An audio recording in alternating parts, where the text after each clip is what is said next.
Hey, hope you're having a great day.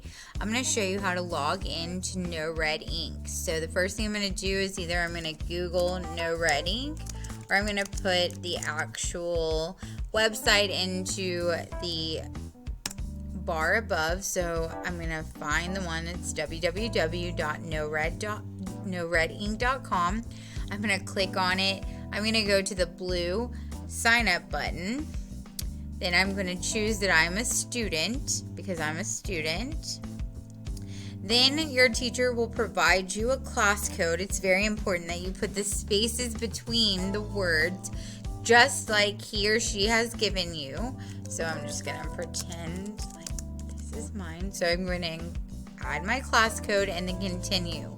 The class code should be on the slideshow that your teacher has assigned. Then I'm going to sign up with Google. I want to make sure that I'm in the right class. It should say my teacher's name and 7th grade ELA or my teacher's name. So I'm going to sign up with Google. Then I'm going to choose my correct one. Then when I come in here, it's going to ask me to do my likes. So I'm going to pick things that interest me because NoRedInk is going to add these into my information. So whenever I do assignments, I'm going to do that. So then I'm going to go to my assignments after I pick all of my likes, and there's going to be a specific assignment put in by your teacher. I'm going to click through that and I'm going to work through it. The more that I get right, the less questions I have to do.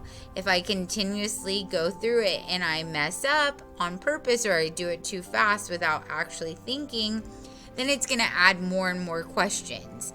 Then at the end, it will submit what you have done and give you a grade.